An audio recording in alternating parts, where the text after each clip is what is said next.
जय होस् हौवा हौवा अनलाइन टेलिभिजन हेरेर बस्नुभएका उच्च आदरणीय मित्र बन्धुज्यूहरू सदाका झैं नमस्कार तथा हार्दिक स्वागत धन्यवाद। त उच्च आदरणीय मित्र बन्धुज्यूहरू, हामी सदाका झैं जीवन के हो भनेर आएका छौं। जीवन के होमा हामी एपिसोड रोग के होमा आइपुगेका छौं। जीवन के हो भन्ने प्रश्नको जवाफ नै यो व्याख्या वर्णन भित्रकै सन्दर्भ हो। त उच्च आदरणीय मित्र बन्धुज्यूहरू, जीवन के हो भित्रको रोग के होमा रोग के हो? रोग शरीरलाई अहित हुने वस्तु नै रोग हो। त्यसो भए कारणले हाम्रो शरीरलाई अहित हुने वस्तु के हुन् भन्ने सन्दर्भमा आज विश्वमै औषधि विज्ञानले हजारौं रोगहरू पत्ता लगाएको छ। यी हजारौं रोगहरू मध्ये आज तपाईं हामीले बुझेका अथवा सामान्य तपाईं हामीले अध्ययन गरेको विषय सन्दर्भमा विगतमा पनि भन्दै आएका छौं। विभिन्न रोगको नामसहित भन्दै आएका छौं। आज तपाईं हाम्रो विषयवस्तु छ डायोबेटिस। डायोबेटिस अंग्रेजीमा यसलाई सुगर र हिन्दीमा मधुमेह र नेपालीमा चिनी रोग पनि भनिदो रहेछ। त उच्च आदरणीय मित्र बन्धुज्यूहरू, यो डायोबेटिस अथवा मधुमेह सुगर के रोग हो कि होइन? पहिलो प्रश्न तपाईं हाम्रो यही हो। मलाई लाग्छ यो रोग होइन, किनभने यो हाम्रो शरीरमा हुनुपर्ने एउटा तत्त्व हो। यो तत्त्व भएन भने पनि हामीलाई अहित हुन्छ। यदि बढी भए पनि अहित हुन्छ। त यो डायोबेटिस हाम्रो शरीरमा आज भएको होइन। प्राचीन कालमा सृष्टिको सभ्यसँगै हाम्रो शरीर जब उत्पत्ति भयो, उत्पत्तिसँगै यो चिनी रोग अथवा चिनी शरीरमा अथवा सुगर शरीरमा जोडिएर आएको र यसैले हामीलाई बचाएको हो अथवा यस बचाउनमा यसको महत्त्वपूर्ण भूमिका हुन्छ भन्ने हामीले बुझेका छौं। त्यसै भएको कारणले गर्दाखेरि हाम्रो यो चिनी रोग कसरी लाग्छ भन्ने स्वास्थ्य विज्ञानको तथ्य छ। चिनी रोग हाम्रो शरीरमा एउटा महत्त्वपूर्ण अंग हुन्छ, प्याङ्क्रियास। जुन प्याङ्क्रियासमा एक प्रकारको इन्सुलिन भन्ने हार्मोन्स हुन्छ। यो हार्मोन्सले यदि यो प्याङ्क्रियासले इन्सुलिन हार्मोन उत्पादन गरेन भने अथवा कमी भयो भने शरीरमा अथवा शरीरको रगतमा चिनीको मात्रामा बढी हुन्छ र यो चिनीको मात्रा बढी हुनुको पनि यी उमेरका हदमा 30 देखि उभो लाग्ने चिनी रोगलाई पार्ट 2 भनेर नामाकरण गरिएको छ। पार्ट 2 र पार्ट 1 छ। यो पार्ट 1 र पार्ट 2 लाई टाइप 1 टाइप 2 भनिएको छ। टाइप 1 चिनी रोग 30 वर्षदेखि उँधोको उमेर कम भएको बालबच्चाहरूलाई पनि भेटिएको छ। यो जेनेरेसन अथवा वंशानुगत क्रमले भएको अवस्था तथ्य औषधि विज्ञानले दिएको छ। टाइप 2 अथवा पार्ट 2 चाहिँ उमेरको हदमा लाग्न सक्छ भन्ने तथ्य छ। यसको लेभल डिस्टेन्स चाहिँ अथवा यसको साधारण मान्छेलाई चिनी शरीरमा अथवा रगतमा चिनी हुने कति हो मात्रा भन्दाखेरि 130/90 अथवा मुनि 90 माथि 130 सम्मको लेभल हुनुपर्छ। यदि यो लेभल मुनि भयो भने चिनीको मात्रामा लेभल रगतमा मुनि भयो भने पनि यसले असहज बनाउँछ शरीरलाई र बढी भयो भने पनि असहज बनाउँछ। त्यसैले गर्दा मलाई लाग्ने कुरा हो यो रोग होइन। यो यदि रोग हो भने यो शरीरमै छ, शरीरमै हुन्छ र हुनुपर्छ। यदि शरीरमा कम भयो भने पनि असहज हुने, बढी भयो भने पनि असहज हुने। त्यसैले गर्दा मलाई मेरो आफ्नो तथ्य आफ्नो तर्क चाहिँ रोग होइन भन्छु। र उच्च आदरणीय मित्र बन्धुज्यूहरू, आज यो देशमा यो नेपालमा लगभग 12देखि 13% यो डायबिटिज सुगर भएको तथ्य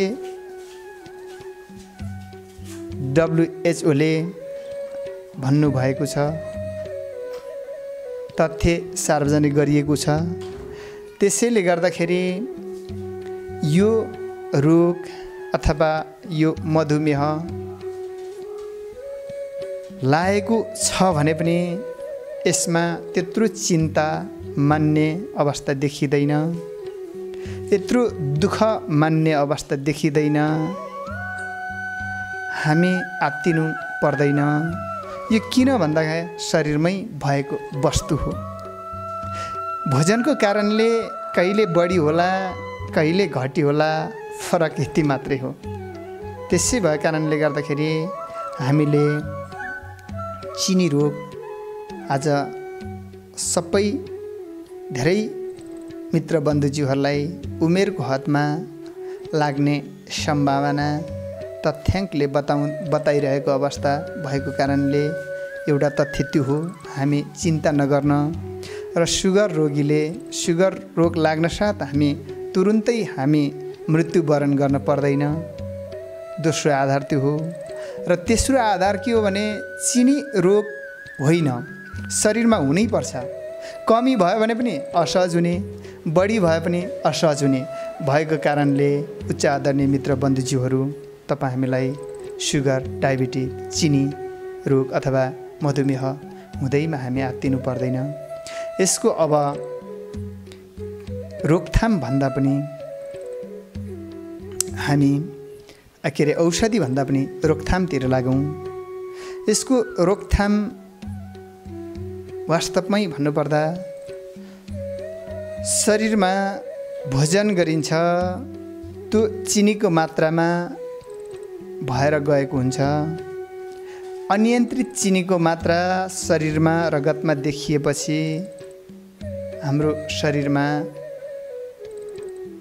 डायबिटिज लागेछ अथवा जुन 130 भन्दा माथि हुँदै गएपछि डायबिटिज चिनी रोग लागेछ भन्ने हामी बुझ्छौँ। र यसलाई नियन्त्रण कसरी गर्ने भन्दाखेरि भोजनबाटै हो। हामीले चिनी, मह, सक्खर र उखु अथवा गुलियो चिनीको मात्रामा बढी भएको भोजन गरियो भने त्यो हाम्रो रगतमा आखिरी शरीरमा पेटभित्र पसिसकेपछि ग्लुकोज चिनी भएर जाँदो रहेछ। यो तथ्याङ्क मेडिसिन साइन्सकै हो, मेरो होइन।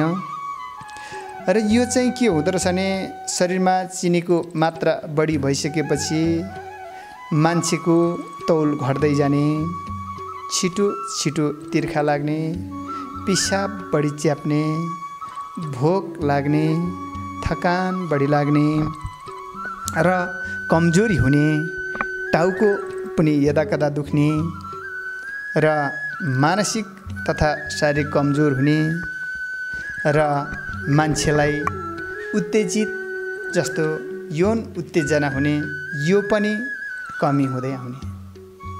यी प्रकारका हामीहरू लक्षणहरू हामीले बुझेका छौँ र यी प्रकारका लक्षण भयो भने तपाईहरू डायबिटिज चिकित्सा अथवा हस्पिटल कुनै पनि स्थानमा गएर तपाईहरूले तुरुन्तै आफ्नो सुगर डायबिटिसलाई जाँच गर्न सक्नुहुनेछ।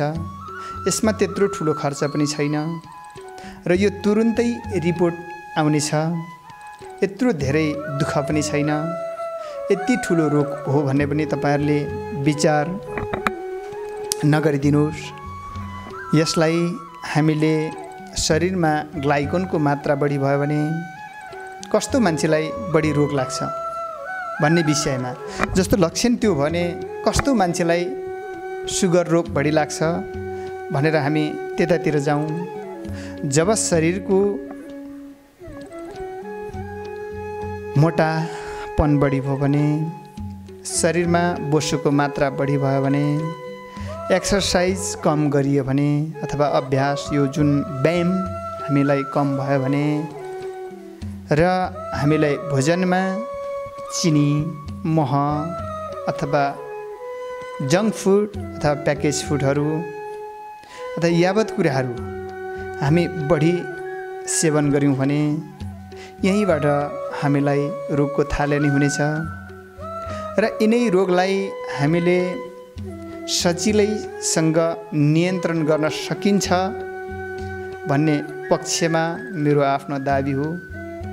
किनभनेदेखि हामीलाई शरीरको मोटोपन पटक्कै जुन शरीरमा ग्लाइकोन बनाउनु हुँदैन, मोटोपन हुनु हुँदैन, फ्याटनेस हुनु हुँदैन। शारीरिक व्यायाम नियमित हुनुपर्छ र तनाव पनि मानसिक रूपमा तनाव पनि लिनु हुँदैन।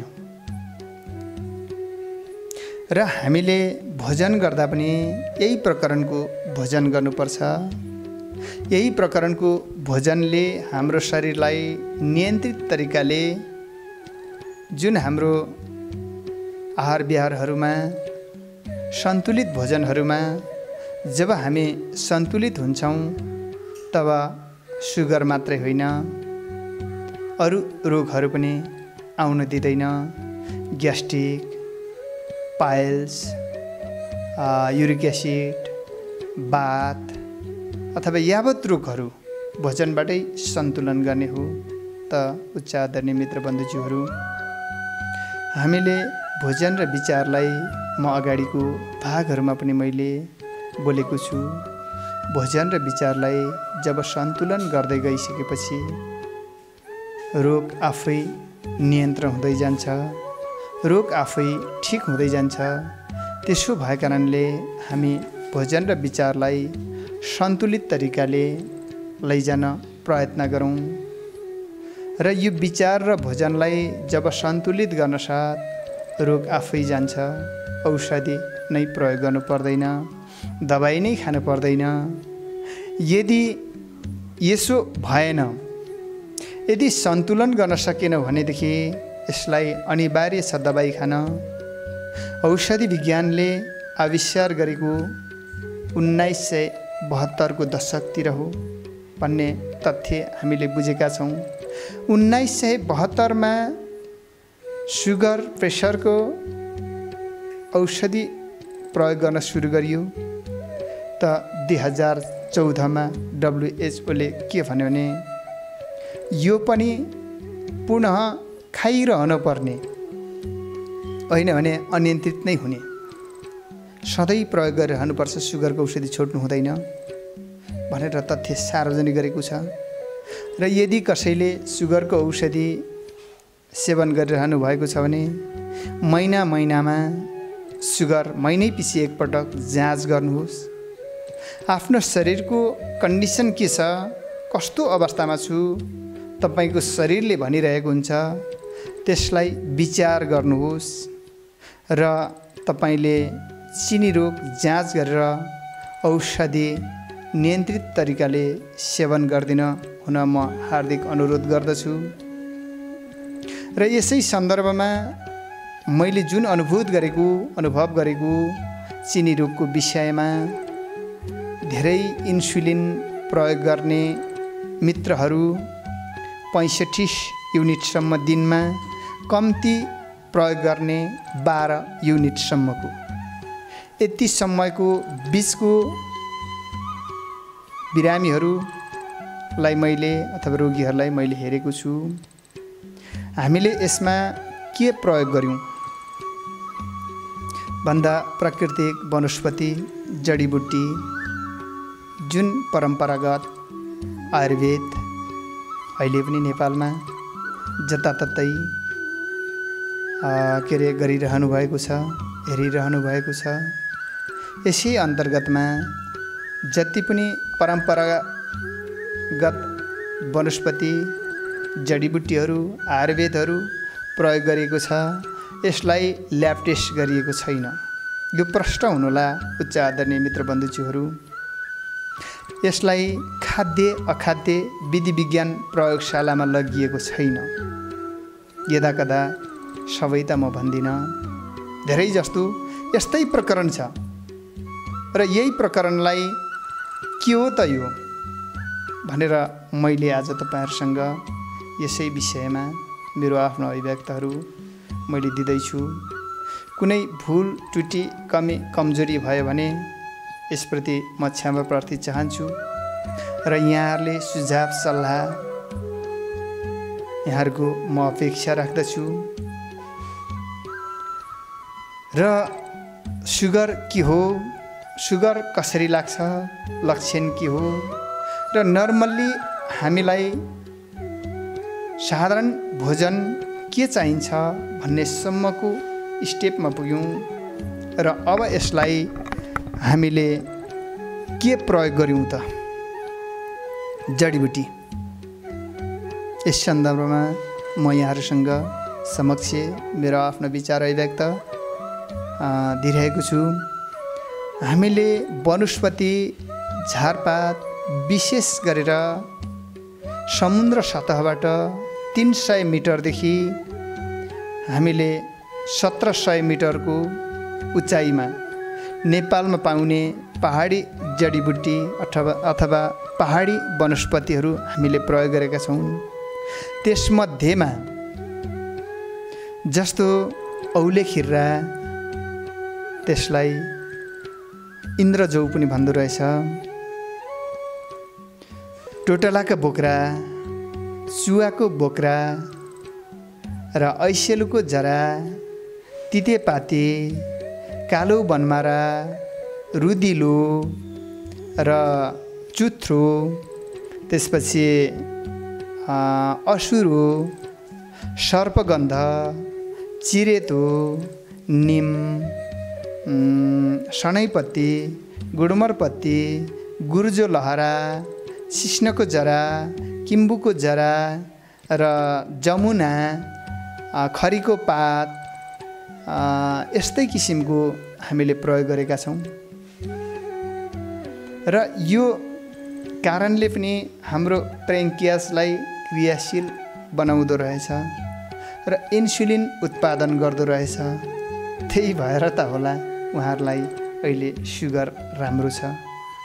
र यसको खाने अवधि मैले लगातार 3 महिनादेखि 6 महिनासम्म प्रयोग गर्न लगाएको छु। 3 महिनामा नियन्त्रित भइसकेपछि बिहान बेलुका 10 ग्रामदेखि लगभग 15 ग्राम, अधिकतम 5 ग्रामदेखि 10 ग्राम, 5 ग्राम न्यूनतम, अधिकतम 15 ग्राम यति यसको चूर्ण बनाएर प्रयोग गरिएको छ। र यो चूर्ण चाहिँ 15 दिनदेखि 1 महिनासम्ममा लेभल आएको देखिएको छ। यो लेभलदेखि अब त्यसको मात्रा फेरि घटाउन थालिएको छ। 2 टाइमको 1 टाइम राखिएको छ। त्यही 1 महिनादेखि 1 डोज घटाएर दिनमा 1 डोज पुर्याइएको छ। 15 डोजले पहिला 30 डोज खाइन्थ्यो, महिनामा 60 डोज खाइन्थ्यो बिहान र बेलुका गरेर।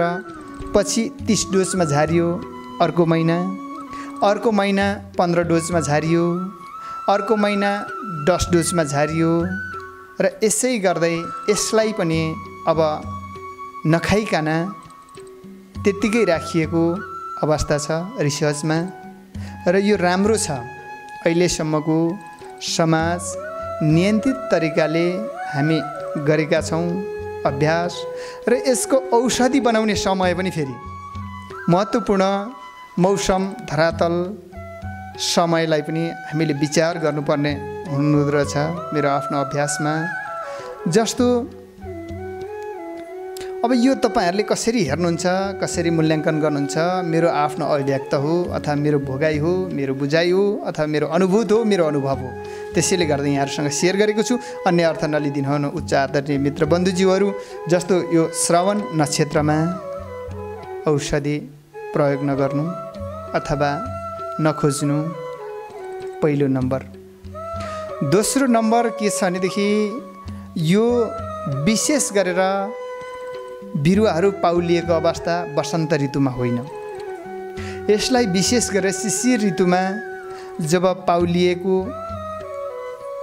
पाउलिएर पात झर्न सुरु गरेको हुन्छ र धरतीमा जलको मात्रा पनि कम हुन्छ र गर्मीको मात्रा पनि कम हुन्छ, त्यति बेलाको जडीबुटी विशेष गरेर महत्त्वपूर्ण, यिनले धेरै पर्सेन्टमा काम गरेको छ।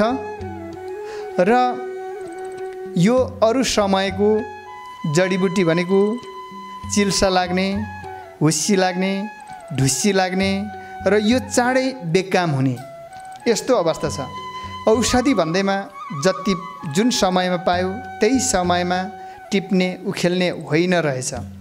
यो पनि यहाँहरूले मेरो आफ्नो अभ्यास यहाँहरूप्रति सेयर गरेको छु। त मित्र बन्धुज्यूहरू, आज डायबिटिज सुगरको विषयमा मैले केही आफ्नो विचार अभिव्यक्तहरू मैले अनुभव गरेको कुराहरू सेयर गरेको छु। त मित्र बन्धुज्यूहरू, म जान्ने भएर होइन, म भन्दा मित्र बन्धुज्यूहरू धेरै बुझ्ने जान्ने हुनुहुन्छ होला। तैपनि मेरो आफ्नो अभिव्यक्तलाई मैले समाजप्रति केही म भन्दा अझ नबुझ्नु भएको मित्र बन्धुजीले केही बुझ्नुहुन्छ भन्ने मेरो उद्देश्यका साथ म यसै हौवा अनलाइन टेलिभिजन मार्फत यहाँहरूलाई प्रस्तुत गरेको छु। र म यसै हौवा अनलाइन टेलिभिजन मार्फत पुनः यसरी हरेक रोगको भाग गरेर मैले बुझेको पुनः फेरि पनि यहाँहरू समक्ष उपस्थित हुने नै छु। यति भन्दै आज हौवा अनलाइन टेलिभिजनका हाम्रा प्रस्तुता जीवन चित्राज्यूलाई मुरी धन्यवाद हार्दिक कृतज्ञता ज्ञापन गर्दै यहाँहरू समक्ष बिदा माग्छु। हौवा जय होस्।